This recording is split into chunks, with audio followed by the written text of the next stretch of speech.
I'm John DiArmond with the Coquille Valley Sword Group, and today we're talking about Article 29. So, let's begin. Article 29, the body of the autumn monkey.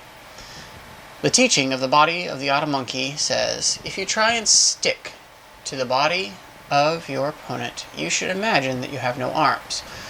Without this attitude in your mind, you can easily distance yourself from the body of your opponent, so that it is necessary to stretch both arms. If your arms are stretched out, your body will move away from your opponent. When you're sticking, you could use your upper left arm to attack. You should, however, under no circumstance use your forearm. The rhythm of sticking to your opponent is the same as the previous articles. Right? So, the bottom of the autumn monkey, or the body of the Chinese monkey, is this idea that people, when they're fighting, tend to try and reach the opponent with their arms, with their tip, with this sort of like stretched out elongation of their upper form. This is not good, obviously. Why?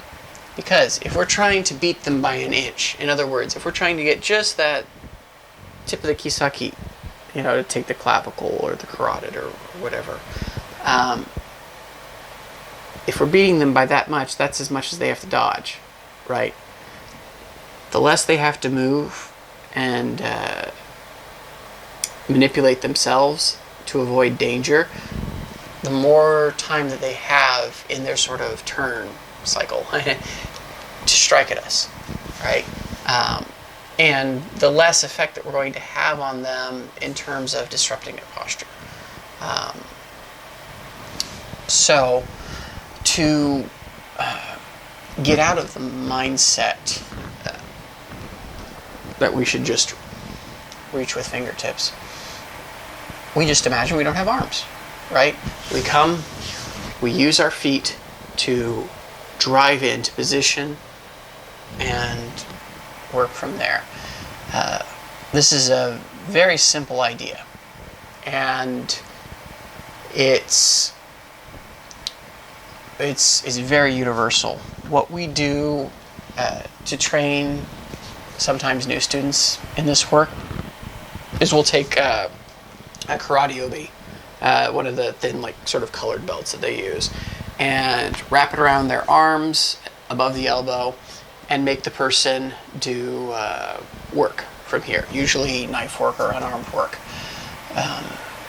because it forces them to sort of violate that personal space bubble that we perceive in others and that we have in ourselves, to be able to really get in close enough to be able to work.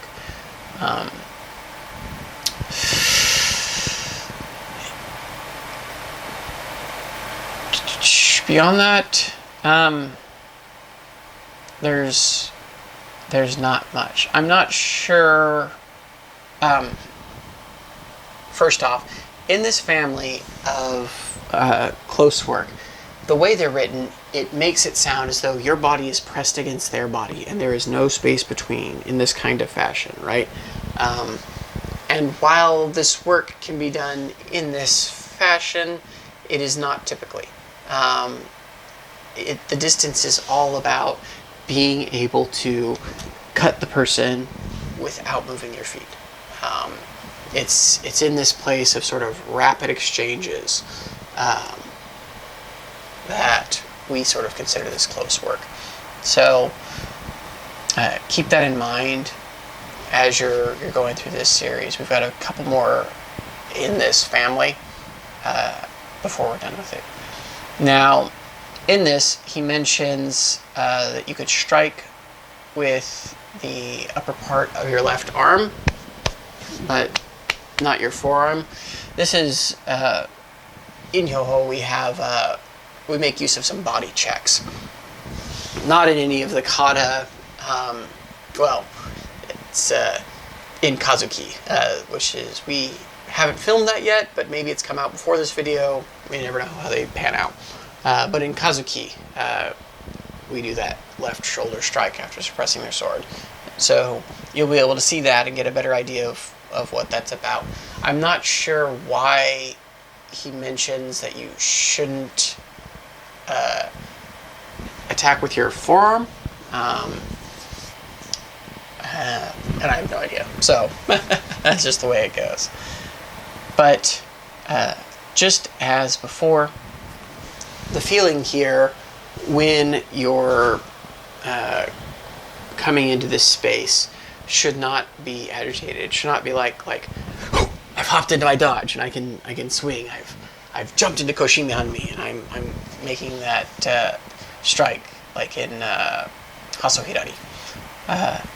Instead, it's calm. It's just butt-it-up, step, bam.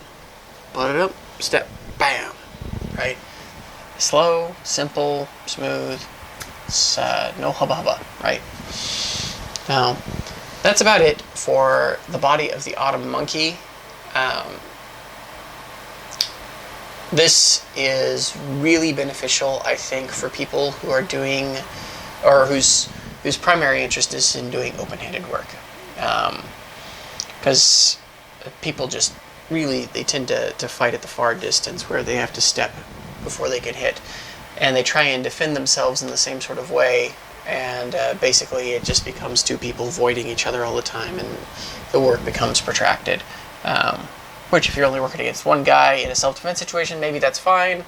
But again, in Yoho, we kind of assume that we're going to be on the sort of short end of the stick, and he's going to have several buddies or a superior advantage that doesn't allow us to sort of just forestall the engagement.